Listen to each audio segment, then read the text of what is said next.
Hello everyone and welcome back to the 3T Path channel. Welcome back to our Uddhava-gita course. Now we're coming to the end here of chapter 12. It's been a wonderful chapter. Krishna has emphasized the power of sangha, of association with his devotees, but then he started talking about the association directly with him. And then now in the end of this chapter, he's been directing his talk about how to see him, how to be in touch with him everywhere, how to understand and perceive the existence of God around you at all times. So let's get to it and finish off this chapter. Let's see if we can finish it in this class. Now, if you want to watch all the previous classes, we already have over 55 classes in our Uddhava-gita course. If you want to watch all the classes, make sure you go to Uddhava-gita.com. There you can see all the classes listed out, and then you have to join, become a member of the Bhakti Club. There's instructions in the description of this video as well, and in the website.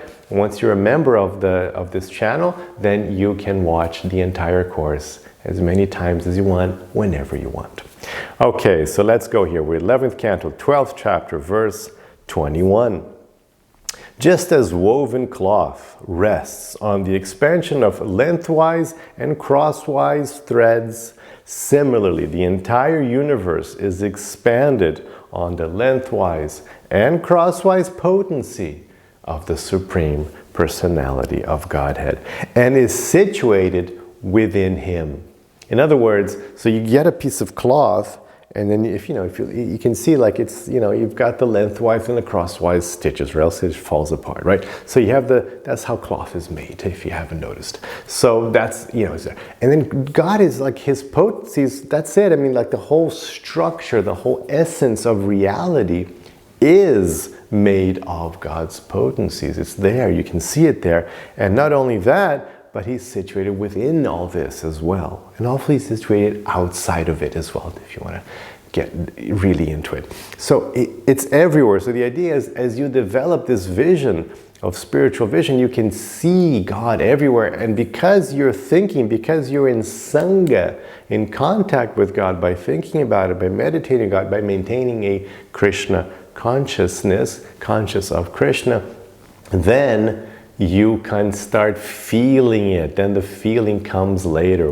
First you have to get the understanding, and then you really start getting the feeling, and then it just grows and grows evermore.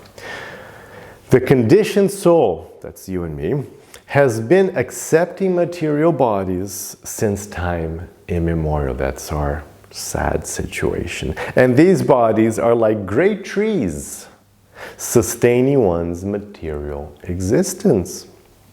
Just as a tree first blossoms, then produces fruit, similarly the tree of material existence, one's material body, produces the various results of material existence. So now he's going to do a little description of life as the tree of life description. This is going to help us to visualize. This is going to give us this little visual guide to what life is, what's going on in our lives. I like this example. So the tree of life, so it starts in this verse and it's going to continue and finish in the next verse. So first he's saying that this tree of life, why is it like, what happens? A tree blossoms, and then it has fruit, and then that fruit, something happens from there. And then another tree is made. And so this is our material existence, is like a tree. So first we produce the fruit, and then this body produces material results, material existence. So the various results of material existence coming from our identification with the body. Purport. Before a tree produces fruit, blossoms appear. Similarly, the word pushpa phale, according to Srila Vishwanath Chakravarti Thakur, indicates that happiness and distress of material existence. One's material life may appear to be blossoming, but ultimately there will appear the bitter results of old age, death, and other catastrophes. Attachment to the material body, which is always inclined towards sense gratification, is the root cause of material existence, and it is therefore called samsara taru. The tendency to exploit the external energy of the Supreme Lord has existed since time immemorial, as expressed by the words Purana Karmatmaka. The material universe is an expansion of the illusory potency of the Supreme Lord and is always dependent on Him and non-different from Him. This simple understanding can relieve the conditioned souls from endless wandering in the unhappy kingdom of Maya. The word Pushpapale may also be understood as meaning sense gratification and liberation. The tree of material existence will further be explained in the following verses. Okay, so we have this tree of our body, and this tree is producing fruits, and these fruits, sometimes, this is the good stuff and the bad stuff of material life, and happiness and distress, the dualities of material life. But once you understand that this is happening all the time, then you can get away from this tree and take on your true nature. That's going to be the idea here. And the basis of this idea is the first half of this verse was Krishna saying, look, I am everywhere. The lengthwise and crosswise, threads of reality are me. I love that. You can always kind of goes into your mind, doesn't it? The lengthwise and crosswise threads of reality are the potencies are my potencies. So then you can start feeling that connection with Krishna and then get out of this tree. He's going to say we have to cut this tree with the axe of knowledge. Okay, verses 22 and 23. Let's talk about this tree a little more. The tree of material existence has 2 seeds. And I'm just going to go through the list, and then we're going to understand what all these things mean. Okay, so don't worry. The tree of material existence has 2 seeds, hundreds of roots, 3 lower trunks, and 5 upper trunks. It produces 5 flavors and has 11 branches and a nest made by 2 birds. The tree is covered by 3 types of bark, gives 2 fruits, and extends up to the sun. Those lusty after material enjoyment and dedicated to family life enjoy one of the tree's fruits, and swan-like men in the renounced order of life enjoy the other fruit. One who, with the help of the bona fide spiritual masters, can understand this tree to be a manifestation of the potency of the one supreme truth appearing in many forms, actually knows the meaning of the Vedic literature. So I'm sure you understood everything, right? You totally got this. Okay, let's see how. Purport. The 2 seeds of this tree are sinful and pious activities, and the hundreds of roots are the living entity's innumerable material desires. So that's a good start. So the tree of material life has 2 seeds, hundreds of roots. So what that? 2 seeds, of course. We're doing we mentioned in the last verse, the good stuff and the bad stuff, right? So the pious and the impious activities, the sinful and the pious activities, the 2 seeds, and they keep sprouting because, you do something nice aligned with your dharma. Okay, so that's a seed of pious activity. And then you do something, not very well, you do something bad, sinful, adharmic, and then you've planted a seed of sin, a sinful seed, which is going to sprout some very unpleasant stuff indeed. So that's, so 2 seeds. Okay, hundreds of roots, actually in our case, right? Thousands, hundreds of thousands of roots of our innumerable material desires. Actually, it's innumerable, right? Material desires. So all the desires you keep having, and every day you're just like a plant is always growing little roots all the time. We're always growing new roots, right? You see an ad, oh, I need that as well. Now, oh, look, Apple just unveiled, oh yeah, I need that. So that's like another root. So you're always extending your roots, with more and more material desires. Okay, so far, that's easy to understand. The 3 lower trunks represent the 3 modes of material nature. Okay, so that's easy enough. So what's the trunk? What's sustaining the body of this tree? are the three modes of material nature. Everything here is the three modes, the three gunas. Sattva, Rajas, and Tamas. Everything. This is made of the gunas. This is what this stuff is made of. Reality, material reality, is made of the three gunas. So the three lower trunks, and the 5 upper trunks represent the 5 gross material elements. So the basic reality is the gunas, and then you have the what they call the gross material elements: earth, water, fire, air, and what they call ether, which sounds very ancient and medieval and kind of useless, and then you translate it to modern language and it makes total sense.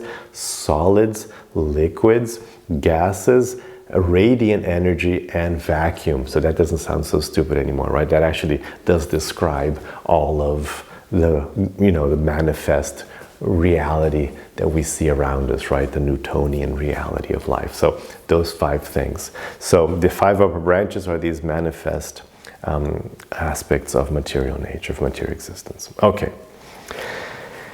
So far, so good. So let's go back to the verse. The tree of material existence has 2 seeds, hundreds of roots, 3 lower trunks, and 5 upper trunks. So now we've done the first sentence. Now let's go on.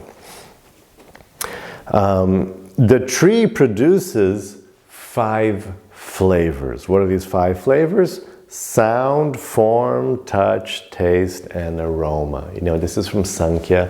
This is a common way to analyze the reality by naming these 5: sound, form, touch, taste, and aroma. And then, because of that, and has 11 branches. So what is those? The 5 working senses, the 5 knowledge acquiring senses, and the mind. So this is a common Sankhya analysis of the world. So because you have sound, form, touch, taste, and aroma, then you have the knowledge acquiring senses for each one of those, the 5 to, like the nose and the eye and the ears and the so then you have the 5 knowledge acquiring senses, so you can interact with those 5 flavors, and then the 5 working senses, legs, arms, it's just that stuff. So then you get the 5 working senses. So you're moving around, you're doing stuff, and then you can perceive stuff and capture stuff. So that's the 10. And then the 11th sense is the mind, which organizes all that activity. Okay, so now it produces 5 flavors and has 11 branches. And this is a good part. And a nest made by 2 birds. So what are these 2 birds? The 2 birds, namely the individual soul and the super soul, have made their nest inside this tree. And the 3 types of bark are air, bile, and mucus, the constituent elements of the body. The 2 fruits of this tree are happiness and distress. Okay, so let's go back to the tree here. So the tree has the 3 types of bark, the gunas, the 2 fruits. It produces 5 flavors, right? The 5 knowledge, the things you can perceive: sound, form, touch, taste, and aroma.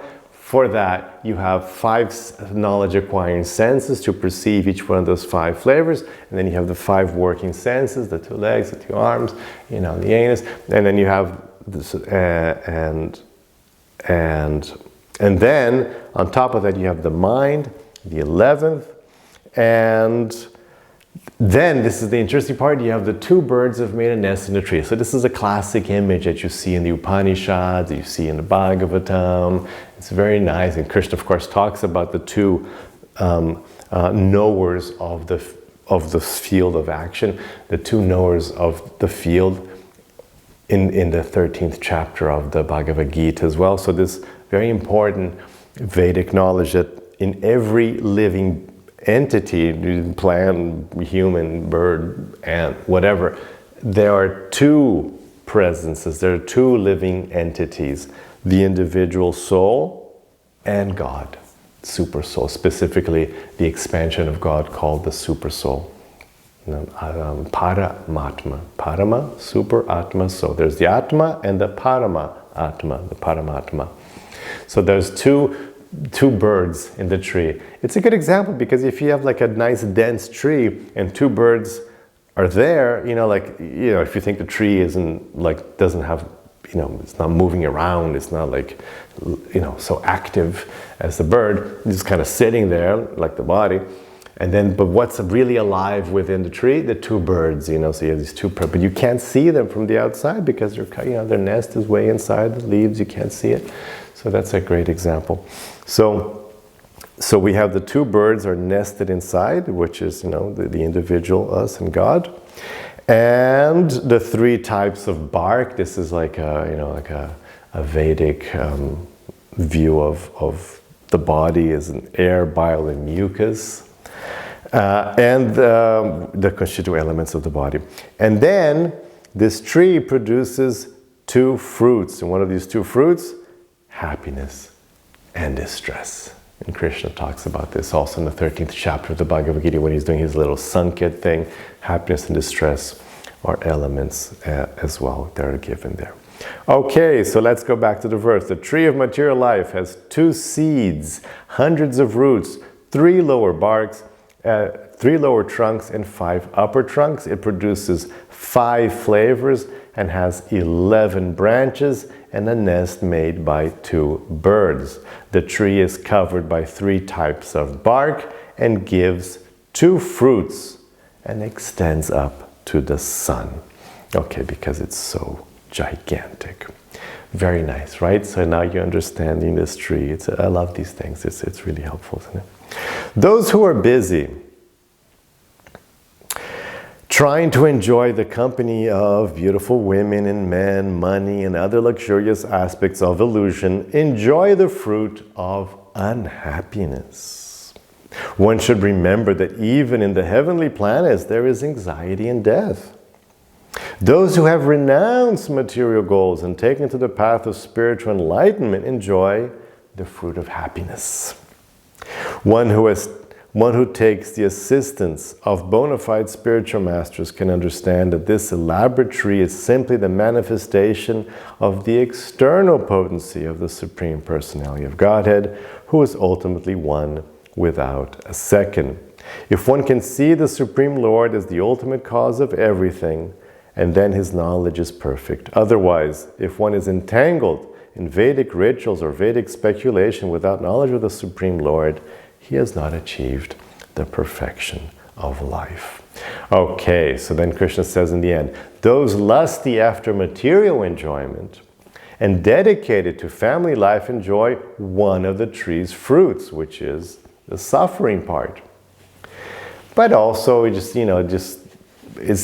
could also just say, if you want to give it like a nicer, if you're not a spiritualist, then one of the tree's fruits is just, more material experience. So you can be in this tree, in this body, and you're just seeking out, you are karmi, you're seeking out material experiences. Okay, so that's something you're going to get. And with that material experience, you're going to, have different kinds of results.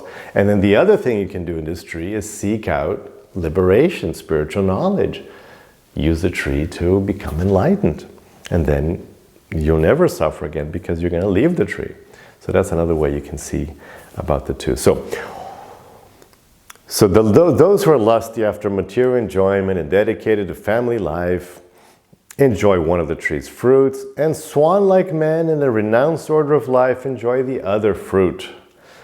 One who, with the help of a bona fide spiritual master, can understand this tree to be a manifestation of the potency of the one supreme truth appearing in many forms, actually knows the meaning of the Vedic literature. So the idea is, you're here, and with the help of spiritual masters, you can now become enlightened and understand who you really are and the truth of Vedic literature. Okay, very good. Verse 24.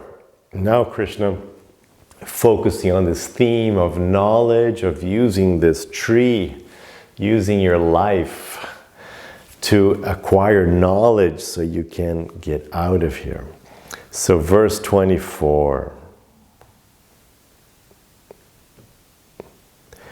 With steady intelligence, you should develop unalloyed devotional service by careful worship of the spiritual master. And with the sharpened axe of transcendental knowledge, you should cut off the subtle material covering of the soul. Upon realizing the Supreme Personality of Godhead, you should then give up that axe of analytic knowledge. It's very important, very interesting verse. First of all, this is a major theme in the path of yoga, major theme in the teachings of Krishna, in Bhagavad-gita. Very important concept. Now, if we're from the Abrahamic traditions, we're in the West, and we're used to our religions here in the West, we hear a lot about faith.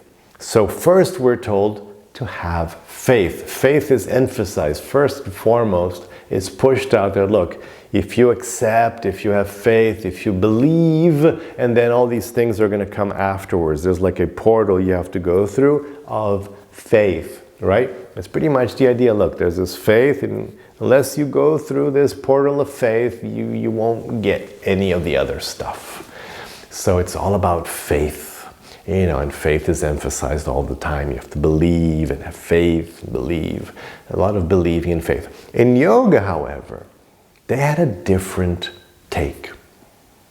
And the take, as you can see from all these beautiful instructions and this wonderful philosophy, both here in Uddhava-gita and of course in Bhagavad-gita, in yoga the idea is, look, let me explain to you what's going on. Let me give you knowledge, jnana. So let me first give you knowledge. When you understand things, then something else is going to happen. So the portal you go through in yoga is knowledge, which I think is more aligned with our modern culture of science, of enlightenment.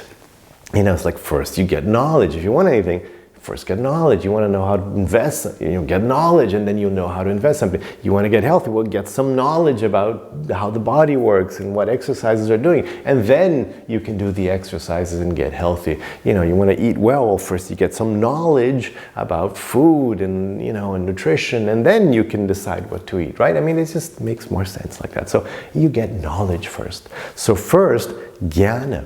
With steady intelligence, you should develop unalloyed, you should develop this yoga with knowledge. So first you get knowledge. That's what we're acquiring knowledge. And once you get the knowledge, you understand things. Then okay, now I'm going to put this in action. Again, just like in anything else. You get knowledge of how to swing a golf club, and then you go and you swing your golf club properly. You get knowledge of how to use a program, and then you use the program. You get knowledge of how to play a game, and then you play the game. It's like whatever, you get the knowledge first, and then you use it. So we get this yoga knowledge, we get the spiritual knowledge, and then we use it. So there's not much talk of faith. You won't see much talk of faith in yoga because it's more like, do you understand? It's just like nobody talks about faith when you're, playing tennis or, driving a car, learning how to eat well. You don't talk about faith. They just talk, look, this is how it works. This is the food. This will do this. This will do that. This, press this button. And then you learn and you practice, and then you will experience the result. So this is the idea. So with steady intelligence, Krishna says, unalloyed, you should develop this, you should develop bhakti by steady intelligence. So you're going to get to devotion. You will reach bhakti with steady intelligence. So the portal you're going through to devotion is intelligence, is knowledge, not faith. It's really interesting. It's a different concept. And personally, of course, I find this very, very appealing. You get the knowledge, and then you get faith. I was an atheist before. I was a hardcore atheist before I read the Bhagavad-gita. So it took but then when I got the knowledge of the Bhagavad-gita, it made sense. It made sense. And then I was like, okay, now I understand. And then the more I studied, the more I understood, and it just keeps going until this day, 30 years later here. You know, you just keep getting more knowledge, it makes more sense, and then you get more bhakti, you get more devotion, because it just, and then you get to know more about Krishna, and then you get more devotion to Krishna because you get to know him more. So that's how it works with Krishna, the all-attractive. The more you know Krishna, the more you will love him. It's not about faith, it's about knowledge. That's why you get to bhakti. So first you get all this knowledge, and of course here Krishna says through the spiritual master, you know, so the guru. The word here in Sanskrit is guru. So, you know, through the guru, you know, somebody's got to teach you this stuff, right? It doesn't just like pop up in your head. Somebody has to explain this to you. You have to hear it. You know, it's like, you know, we're hearing it. Yeah, I got it from my spiritual master. And of course, we have these wonderful purports which are bringing the knowledge of many other spiritual masters in their lineage from the past, from hundreds of years ago. So, you know, this stuff, that's how it works. You know, we get this, the knowledge. Of course, Krishna is being our guru here, right? He's giving us instruction as a guru to Uddhava, and we're benefiting from this process. So, you know, there's all these gurus involved, so of course you need to get the knowledge from a teacher. That's where knowledge comes from. It comes from a teacher. So it's not a very mystical, you know, statement to make that through a guru you'll get the knowledge. So then with the knowledge you'll get bhakti. But then he says, you know, the sharpened axe of transcendental knowledge, you cut, you know, you should cut off the material covering of the soul, the tree. Remember, because we're talking about a tree, and you cut trees down with an axe. At least it used to be before they had chainsaws. Anyway, so today he probably might have said the sharpened chainsaw of transcendental knowledge. But before they were just axes. So with this axe, you cut down this tree of material existence. We don't want this tree with all those branches and upper branches and lower branches and the 5 flavors. We don't want any of this stuff because we have a better place to be. And Krishna says something very similar at the end of chapter 4 in Bhagavad-gita, the last verse of chapter 4. Chapter 4 in Bhagavad-gita is called Jnana Yoga. It's about jnana as well. It's about acquiring knowledge. And at the end of the chapter, Krishna says, with this weapon of knowledge, jnanasena, with this weapon of knowledge, you should destroy doubts which are holding you back. So same idea. Now you're using knowledge to cut doubt, and now it's cutting the tree. So this sharp knowledge. Okay, now upon realizing the Supreme Personality of Godhead, you should then give up that axe of analytic knowledge. So this is really interesting. So like, afterwards, so you're using all this jnana, analytic knowledge, we're studying all this stuff, but then after a while, you don't need it anymore. You're not going to be yielding this axe forever, for all eternity, because you just have to cut the tree with it, the tree of material existence. But your existence will continue beyond material existence. So you don't need that axe. You're not going to, you know, this isn't like God of War. You're not going to be walking around with the axe in your back or something. You're going to go beyond this. You don't need the axe all the time, just for now, just for this. So then you're going to give up that axe once you realize, once you're in contact with, direct contact, Sangha, that was the beginning topic of the chapter, with God. Do you see how he's finishing off both ends of the chapter very nicely here? So we started talking about the power of association. Krishna explains how to get that association, all this knowledge, and then look, at the end, cut off this tree of material life, get the knowledge, and then give up the axe, because now you're with me again. You're having Sangha directly with me. Purport. Because Uddhava had achieved the perfection of personal association with Lord Krishna, there was no need for him to maintain the mentality of a conditioned soul. And thus, as described here by the words sampadhya chatmanam, Uddhava could personally serve the lotus feet of the Lord in the spiritual world. Indeed, Uddhava requested this opportunity at the beginning of this great conversation.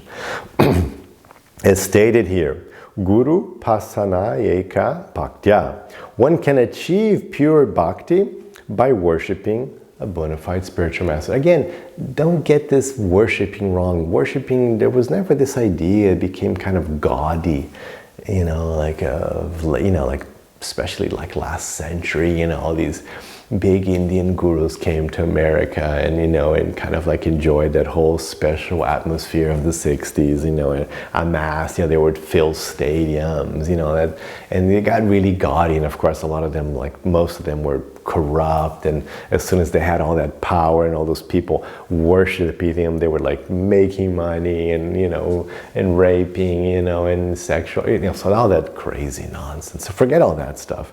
Worshipping here, you can see throughout the Bhagavatam. Throughout the Bhagavatam, there are lots of encounters of gurus and disciples, lots. I mean, the whole Bhagavatam is made of conversations between a person who's giving knowledge, who's being the guru, and a person who's receiving, who's asking the questions, just like Uddhava is doing here with Krishna. So the whole Bhagavatam is complete with these guru disciples, and nowhere do you see any of the weird stuff. Nobody's getting initiated. Nobody's getting changing names. Nobody is going crazy and doing huge throne-like, asanas, and there's none of that's going on. And certainly nobody's, having sex with a guru. There's none of that's going on here at all. It's just, can you answer my questions, please? Like, and it's respectful. So this is kind of like a very respectful, of course. It's normal. You're a gentleman. You just ask questions respectfully, as I hope you do with like your university teachers or your school, high school teachers. We should be respectful. Like, excuse me, can you please help me with this? I mean, it's like, that's how I act with any coach I get. If it's like teaching me whatever, can you help me? Can you show me how to do this? And that's what it is. You're just like respectful, kind, and I'm open and I want to hear your teachings. And then you ask the questions and you get the answers. And that's it. You part ways. In all these guru-disciple encounters in the Bhagavatam, again, and there's lots of them, it's a giant book with lots of these, they always like get together, get knowledge, and they go their separate ways, never to see each other again. That's how it usually works, just like, okay, yeah, thank you very much, goodbye. And that's it. You get the knowledge and you apply the knowledge and you're done. You can go on with your life. So that's what the worshipping the guru means. None of that weird stuff. So, with that, it is not recommended here that one give up pure devotional service as one spiritual master. Rather, it is clearly stated the words vidya kutarena, that one should cultivate knowledge of the material world as described by Lord Krishna in this chapter. One should fully understand that each and every aspect of the material creation is the expansion of the illusory potency of the Lord. Such knowledge works as a sharpened axe to cut down the roots of material existence. In this way, even the stubborn, subtle body created by the three modes of nature is cut to pieces. And one becomes a pramata, or sane and cautious in Krishna consciousness. Lord Krishna has clearly explained in this chapter that the cowherd damsels of Vrindavan were not interested in an analytical approach to life. So remember, we did that we culminated when we were talking about Sangha, and we got to this wonderfully high topic of the gopis of Vrindavan. There's no talk then of jnana, because they were already in full realization of God. They were already literally like dancing with God. I mean, that's the topmost. That's as high as you go. So they were already there completely face to face with God. So they didn't need analytical knowledge. They've gone through the process of jnana in some other lifetime. They've gone through that, it's done. So you need the knowledge to get up to that, and then you don't even need the knowledge anymore. That's how it works. So they didn't need that, right? They simply loved Lord Krishna and could not think of anything else. Lord Chaitanya Mahaprabhu taught all his devotees should follow in the footsteps of the cowherd damsels of Vraja in order to develop the highest intensity of selfless love of Godhead. Lord Krishna has elaborately analyzed the nature of the material world so that conditioned souls who are trying to enjoy it can cut down the tree of material existence with this knowledge. The words sampadya chatmanam indicate that a person with such knowledge has no further material existence because he has already achieved the personality of Godhead. Such a person should not loiter in the kingdom of Maya, perpetually refining his understanding of the illusory creation.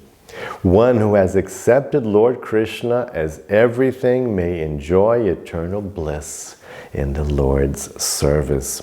Yet even though he remains in this world, he has no more business with it and gives up the analytical procedures for negating it.